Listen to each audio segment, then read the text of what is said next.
Hello, very good morning to all of you. नमस्कार, मैं ब्रिजेश आप सभी का उड़ान में स्वागत करता हूं। आज दक्षिण अमेरिका महाद्वीप का ये 5th लेक्चर होने वाला है और जैसे जैसे लेक्चर की संख्या बढ़ती जा रही है उसको देखने वाले लोगों की संख्या घटती जा रही है। ऐसा व्यूज़ के माध्यम से मैं देख रहा हूं। पहली क्लास थी उसको सबसे ज़्यादा लोगों ने देखा, उसके बाद संख्या घटती जा रही है, जबकि सब्सक्राइबर्स जो टीम है हमारी, जो परिवार है वो बड़ा होता जा रहा है और उसको देखने वाले लोगों की संख्या घटती जा रही है। तो ये आप सोच लीजिए कि क्या करना है आपको। अगर सक्सेस प्राप्त करनी है तो आपके एक्शन डिसाइड करेंगे। एक्शन ही आपको सफलता के करीब ले जा सकते हैं और कुछ नहीं। अगर आप इमेजिनेशन में डूबे रहते हैं और आपको लगता है कि नहीं, मैं सिर्फ ऐसे सोचते सोचते ही प्राप्त कर लूँगा वो सफलता, तो इस मॉडर्न ज़माने में, इस टेक्नोलॉजी के ज़माने में सफलता उतनी ही मुश्किल हो गई है जितना आसान हमारे पास कंटेंट हो गए हैं। जितना आसान कंटेंट की प्राप्ति हो गई हमारे लिए, उतना ही मुश्किल हो गया है सफलता प्राप्त करना। उसकी वजह है कि एक्शन में कमी देखने को मिलने लगी है। सो इतनी बातें कहूँगा, ज़्यादा नहीं। समझदार आप लोग हैं और बस ये याद रखिए कि action is more important than any other things. आपके एक्शन डिपेंड करेंगे कि आप सफल होंगे या नहीं होंगे। सो हम थोड़ी सी ब्राज़ील के बारे में बात करेंगे और ब्राज़ील के बारे में अगर देखें, थोड़ी बहुत बातें आप जानते होंगे। इधर से एक नदी आती है और पहले एक चीज़ देख लीजिए, ये है ब्राज़ील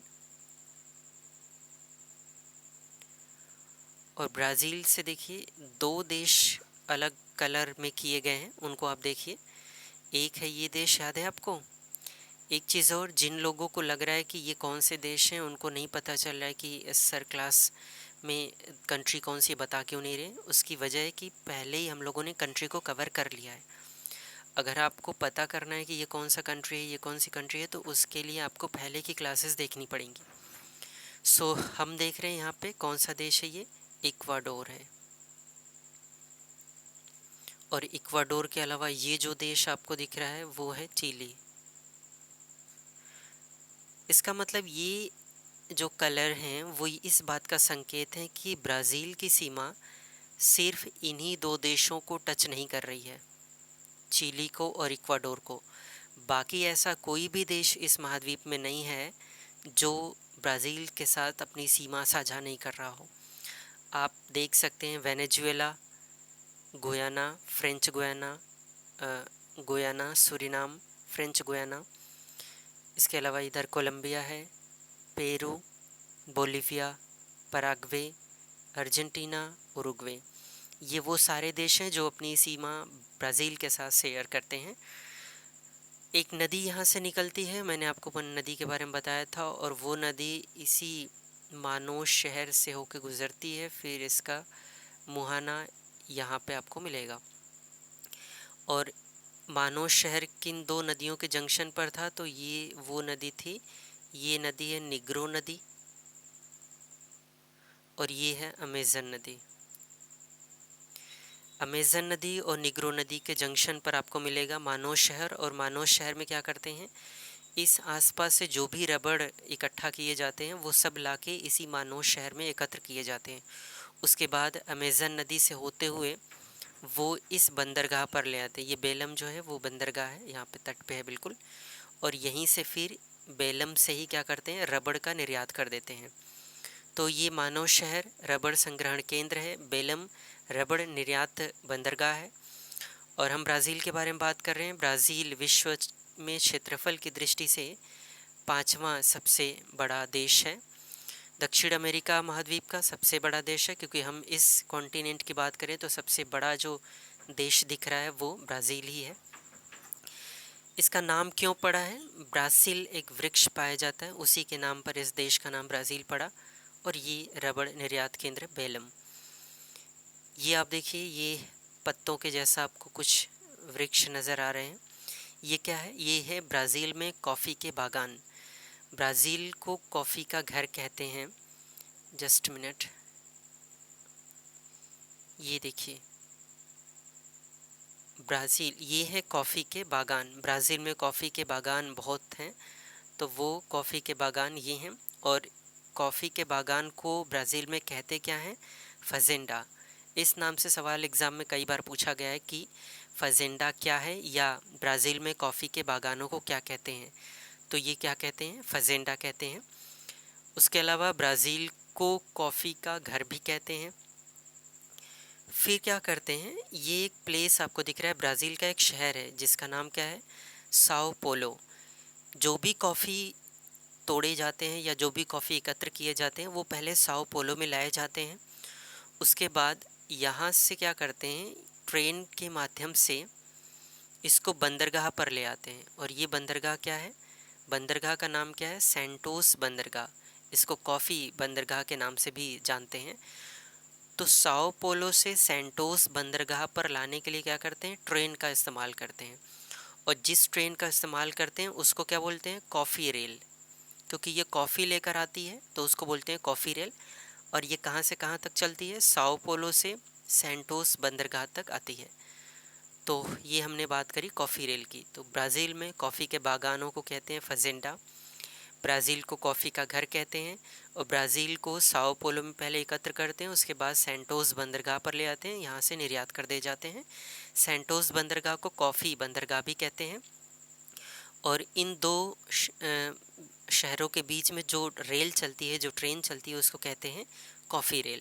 साओ पोलो को सैंटोस बंदरगाह से कनेक्ट करती है। फिर ब्राज़ील का एक शहर है यहाँ पे जिसका नाम क्या है? रियो ग्रांडे डी सुल। रियो ग्रांडे डी सुल। यहाँ पर अधिकांशतः गेहूँ उगाया जाता है। यहाँ पे एक प्रांत है बेसिकली। इस वाले क्षेत्र में क्या है कि यहाँ पे ज़्यादातर जिस चीज़ की खेती होती है ब्राज़ील के इस वाले क्षेत्र में, वो गेहूँ का उत्पादन किया जाता है। इसके अलावा हम देखें, यहाँ पे ब्राज़ील की ही बात हो रही है तो ब्राज़ील देखिए, कहवा मतलब कॉफ़ी एवं रबड़ की उत्पत्ति ब्राज़ील में ही हुई थी। मतलब अगर कॉफ़ी और रबड़ की उत्पत्ति आपसे पूछ ले कहाँ पर हुई थी, तो वो ब्राज़ील में हुई थी। और इसके अलावा ब्राज़ील को विश्व का कहवा पात्र भी कहते हैं। मतलब कॉफ़ी का कटोरा अगर दुनिया में किसी को कहते हैं तो वो ब्राज़ील को कहते हैं। तो ब्राज़ील को कॉफ़ी का कटोरा कहते हैं, ब्राज़ील को कॉफ़ी का घर कहते हैं। ये चीज़ें हैं। ब्राज़ील में कुछ और वृक्ष उगाए जाते हैं जिसको हम कहते हैं सिनकोना वृक्ष। यहाँ पे बहुत पाए जाते हैं सिनकोना वृक्ष। और सिनकोना वृक्ष का इस्तेमाल किस में होता है?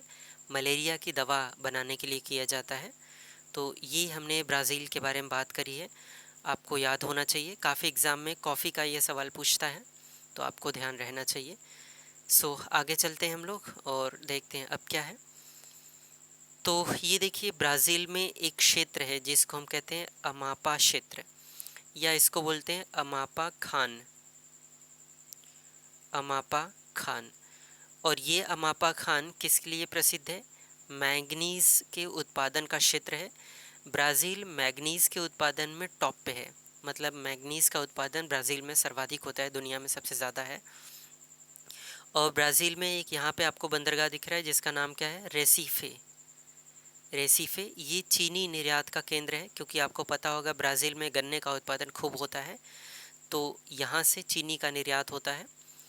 और ये एक शहर है जिसका नाम है Rio de Janeiro. Rio de Janeiro Brazil की पूर्व राजधानी है। वस्त्र उद्योग और कॉफ़ी उद्योग के लिए प्रसिद्ध है।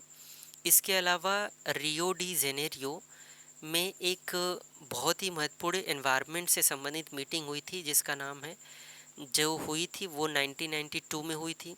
इसका नाम है अर्थ समिट, पृथ्वी शिखर सम्मेलन। तो अर्थ समिट 1992 में कहाँ पर हुआ था? रियो डी जेनेरियो में हुआ था, इसलिए इसको रियो समिट भी कहते हैं। Rio summit. तो यहाँ पे हुआ था। इसी के द्वारा आप देखेंगे कि जो जलवायु परिवर्तन पर UNFCCC की मीटिंग होती है, जैसे अभी COP28 होगी इस साल, कहाँ पर? UAE में। तो वो सब जो संगठन बने थे वो इसी अर्थ समिट के दौरान ही बने थे। तो पर्यावरण की जो महत्वपूर्ण मीटिंग है उसमें से एक थी 1992 की, जिसका नाम है अर्थ समिट या रियो समिट। 1992 में हुई थी। कहाँ पर हुई थी? रियो डी जेनेरियो में हुई थी। फिर ये एक आप ट्रायंगल देख रहे हैं यहाँ पे, बहुत प्रसिद्ध है ये ट्रायंगल। इसका नाम क्या है? Lithium triangle. Lithium triangle, lithium के भंडार यहाँ बहुत हैं। और देश कौन कौन से देखिए, कौन दिख रहे हैं आपको? बोलीविया है, बोलीविया में, और फिर चिली में, और अर्जेंटीना में। ओह, जस्ट मिनट। ओके, तो यहाँ पर है बोलीविया। पेन ले लेते हैं। ये बोलीविया है, इसके अलावा ये चिली है, और ये है अर्जेंटीना। तो ये 3 देशों से मिलके जो ट्रायंगल बन रहा है ना, इसी क्षेत्र में लिथियम के बहुत बड़े भंडार मिलेंगे। और आपको पता है लिथियम के लिए दुनिया दीवानी बनी हुई है, क्योंकि लिथियम आयन बैटरी जो इलेक्ट्रिक व्हीकल के लिए बहुत ज़रूरी हो गया है, ज़रूरी है, उसी के लिए लिथियम का प्रयोग बहुत करते हैं। तो लिथियम आयन बैटरी बनाने के लिए क्या करते हैं? लिथियम का प्रयोग करते हैं। तो लिथियम की दीवानी बनी हुई है दुनिया भर के देश, और ये बहुत बड़े भंडार यहाँ पर आपको लिथियम के मिलेंगे। तो लिथियम के विशाल भंडार हैं। लिथियम ट्रायंगल आपको याद रहना चाहिए कौन कौन से देश में ये विस्तृत है। फिर यहाँ पे 2 शहर हैं, एक है चिली का वालपैराइजो। आपको याद है अगर वालपैराइजो ये किस जलवायु में आता है? ये भूमध्य सागरीय जलवायु में आता है। और भूमध्य सागरीय जलवायु में आएगा, इसका मतलब यहाँ पे वर्षा कब होगी? यहाँ पे वर्षा शीत ऋतु में होगी, गर्मी का मौसम शुष्क होगा, और यहाँ पे रसीले फल मिलेंगे। इसके अलावा वाइन इंडस्ट्री डेवलप हो जाएगी, रंग बिरंगे पक्षी मिलेंगे। तो ये भूमध्य सागरीय जलवायु की विशेषताएं हैं, ये सब यहाँ पर वालपैराइजो में मिलेगा। भूमध्य सागरीय जलवायु में ही चिली की राजधानी सेंटियागो भी है, लेकिन हमने वहाँ आपको बता दिया है पहले ही। हमारा काम है वालपैराइजो से लेकर अर्जेंटीना की राजधानी ब्यूनस आयर्स तक एक ट्रेन ट्रैक है। यहाँ से लेकर ट्रेन ट्रैक है, ये ट्रेन चलती है। और ये रेल मार्ग का नाम क्या है? ट्रांस इंडियन रेल मार्ग। और ये किसको कनेक्ट कर रही है? चिली के वालपैराइजो को अर्जेंटीना के ब्यूनस आयर्स से कनेक्ट कर रही है। तो मैंने आपको यहाँ बताया अमापा की खान मैग्नीज उत्पादन के लिए रेसिफे चीनी निर्यात केंद्र है। साओ पोलो विश्व की सबसे बड़ी कॉफ़ी की मंडी यहाँ पर आपको मिलेगी। अभी मैंने आपको बताया था ना, साओ पोलो से लेकर सैंटोस बंदरगाह तक एक कॉफ़ी रेल चलती है, और ये साओ पोलो में ही विश्व की सबसे बड़ी कॉफ़ी की मंडी है। तो ये भी एक महत्वपूर्ण इन्फॉर्मेशन है। कॉफ़ी की सबसे बड़ी मंडी दुनिया में कहाँ पर है? साओ पोलो में है। और साओ पोलो से लेके सैंटोस बंदरगाह तक कॉफ़ी रेल चलती है, फिर सैंटोस बंदरगाह से कॉफ़ी को निर्यात कर दिया जाता है। यहाँ पर देखिए, ये मैंने आपको बताया था कि यहाँ पे मेरा मैप थोड़ा गलत बन गया था, लेकिन ये क्या है? द्वीप है एक। द्वीप का नाम क्या है? टिएरा डेल फ्यूगो द्वीप। टिएरा डेल फ्यूगो द्वीप के बीच में ये जो है, जस्ट मिनट, ये जो है ना, ये बीच में वाटर है। तो होता क्या है कि ऐसी चीज़ जो एक वाटर को दूसरे वाटर से कनेक्ट करती है, उसको हम बोलते हैं जल संधि। तो आप देख रहे हैं इधर है प्रशांत महासागर और इधर है अटलांटिक महासागर। अटलांटिक महासागर को प्रशांत महासागर से जोड़ रहा है ये वाटर बॉडी, तो इसको बोलते हैं, ये कौन सी जल संधि है? मैगलन जल संधि है ये। तो मैगलन जल संधि अटलांटिक महासागर को प्रशांत महासागर से जोड़ती है, और अलग किसको कर रही है? दक्षिण अमेरिका महाद्वीप का ये मुख्य भूभाग है, उसको टिएरा डेल फ्यूगो से अलग करता है, इसको टिएरा डेल फ्यूगो द्वीप से अलग करता है। फिर आप देखिए एक और जल संधि है, यहाँ पे ड्रेक पैसेज है, इसका नाम क्या है? Drake passage. और इधर आपको एक महाद्वीप मिल जाएगा जिसका नाम है अंटार्कटिका महाद्वीप। तो बीच में है, ये कनेक्ट कर रहा है। ये भी किसको कनेक्ट कर रहा है? आप कह लो कि ये अटलांटिक महासागर है, इधर प्रशांत महासागर है, तो ड्रेक पैसेज भी किसको जोड़ रहा है? अटलांटिक महासागर को प्रशांत महासागर से जोड़ता है। अलग किसको कर रहा है? अंटार्कटिका को दक्षिण अमेरिका महाद्वीप से अलग करता है, या आप कह लो कि टिएरा डेल फ्यूगो द्वीप से भी अलग करता है। दोनों में से कोई भी ऑप्शन रहेगा वो सही हो जाएगा। तो ये भी ध्यान आप रख सकते हैं या रखना पड़ेगा आपको। तो उम्मीद है आपको ये समझ में बात आ गई है कि ड्रेक पैसेज किन को कनेक्ट कर रहा है। अटलांटिक महासागर को प्रशांत महासागर से जोड़ता है, किसको अलग करता है, दक्षिण अमेरिका महाद्वीप को अंटार्कटिका महाद्वीप से अलग करता है, या कभी कभी ऑप्शन में आपको टिएरा डेल फ्यूगो और अंटार्कटिका दे देगा तो भी वो सही हो जाएगा। मैगेलन जल संधि अटलांटिक महासागर को प्रशांत महासागर से जोड़ता है और दक्षिण अमेरिका महाद्वीप के बाकी मुख्य हिस्से को टिएरा डेल फ्यूगो से अलग करता है। तो ये हमने बात करी है दक्षिण अमेरिका महाद्वीप के बारे में। अगर कुछ और बातें, यस थोड़ी सी बात और रह गई है। तो देखिए यहाँ पे मैंने आपको बताया था अटाकामा मरुस्थल के बारे में, चिली और पेरू की सीमा पर है। अटाकामा मरुस्थल विश्व का सबसे शुष्कतम मरुस्थल है। दुनिया का सबसे शुष्कतम अगर मरुस्थल कोई है जहाँ पे आर्द्रता या वर्षा बिल्कुल नहीं होती या बहुत ही कम होती है, वो है अटाकामा मरुस्थल। अटाकामा मरुस्थल में ही दो प्लेस हैं, यहाँ पे बिंदी आपको दिख रही है दो प्लेसेस के बारे में। उसमें एक है अरिका, और ये क्या है, विश्व का सबसे शुष्कतम स्थान है। मतलब यहाँ पर दुनिया आर्द्रता बिल्कुल भी नहीं आपको मिलेगी, और यहाँ पर अगर आर्द्रता नहीं है, वर्षा नहीं होती है, रेगिस्तानी इलाका है, तो यहाँ पे क्या कोई लोग रहेगा? नहीं रहेगा। तो ये निर्जन स्थान है, मतलब लोग नहीं रहते यहाँ पे, तो इसको बोलते हैं भूतों का शहर कहते हैं अरिका को। और अरिका में ही एक और बिंदी आपको दिख रही है, ये है, इसका नाम क्या है, चिकवी कमाटा। चिकवी कमाटा ये विश्व में तांबे का विशाल भंडार रखता है, मतलब यहाँ पर तांबे का बहुत बड़ा भंडार आपको मिलेगा। और अगर आपसे कभी पूछ ले कि तांबे का सबसे बड़ा भंडार या सबसे बड़ा उत्पादक कौन है, तो वो चिली ही है।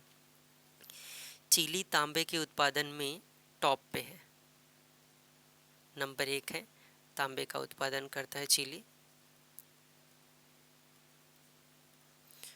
तो टॉप पे है चिली के चिली तांबे के उत्पादन में। चिली को विश्व की तांबे की राजधानी भी कहते हैं, ये तांबे की राजधानी है। चिली देश को ही कहते हैं क्योंकि तांबे का उत्पादन बहुत ज़्यादा होता है। और मैंने आपको बताया तांबे का उत्पादन में प्रथम स्थान पर है कौन? चिली। तो ये पूरा हमने कवर कर लिया है साउथ अमेरिका कॉन्टिनेंट। तो साउथ अमेरिका कॉन्टिनेंट कंप्लीट हो चुका है मेरे हिसाब से। अगर आपको कोई इन्फॉर्मेशन कहीं पढ़ते हुए मिलती है तो आप इसी पे नोट कर सकते हैं। इतनी नॉलेज के बेस पर आपका कोई भी सवाल इस तरीके का बचेगा नहीं मेरे हिसाब से। कुछ ऐसे सवाल आ सकते हैं कि जैसे ये पूछ लेगा ऐसे कि तांबे के उत्पादन में कौन सा देश है, या मैग्नीज़ के उत्पादन में कौन सा टॉप पे कंट्री है।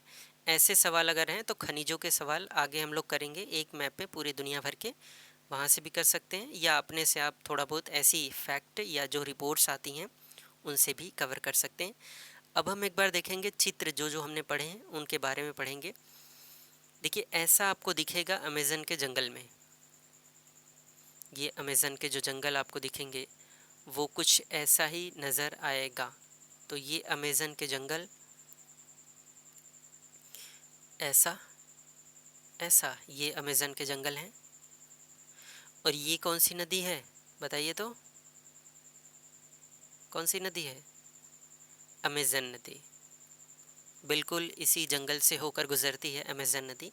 तो बहुत ही घना ये जंगल है, आपको देखने से भी लग रहा होगा कि बहुत घना जंगल है। इसीलिए इसमें पास करना, इसमें से गुज़र के आगे बढ़ना बहुत ही मुश्किल होता है। तो ये अमेज़न के जंगल हैं, ये अमेज़न के जंगल। नदी कौन सी है? ये अमेज़न नदी। तो अमेज़न के जंगल के बारे में आपने पढ़ा था ना, विश्व का मतलब सबसे ज़्यादा अगर बायोडाइवर्सिटी, जैव विविधता अगर कहीं पर आपको मिलेगी तो वो अमेज़न के जंगल में ही मिलेगी। और पृथ्वी का फेफड़ा इसको कहते हैं, ये भी आपने पढ़ा था। ये मैंने आपको बताया था एंडीज़ पर्वत श्रृंखला पर एक ऊँटों की प्रजाति पाई जाती है जिसको कहते हैं लामा। तो ये लामा है, ऊँट के जैसे ही दिखते हैं, ऊँट है नहीं बेसिकली लेकिन ऊँट के जैसे ही दिखते हैं। दिख रहे हैं, इसकी आंखें आपको दिख नहीं रही हैं, इसने अपनी आँखों को ढक लिया है।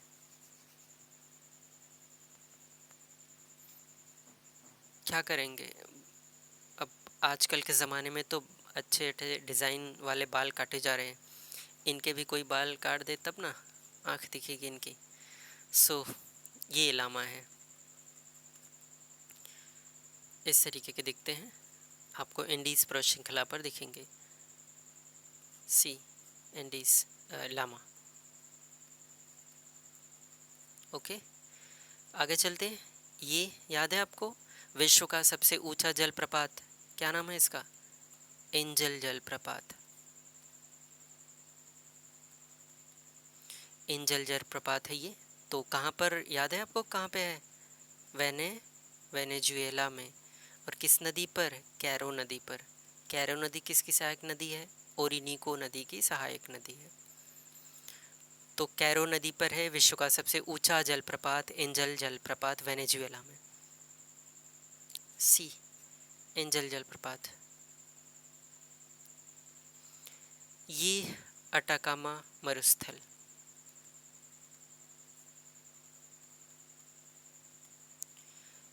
अटाकामा मरुस्थल, जो भी मरुस्थल होते हैं उसमें आप पेड़ बड़े बड़े नहीं देखेंगे, ये आपको नहीं मिलेंगे, बल्कि क्या मिलेंगे आपको? झाड़ियाँ मिलेंगी।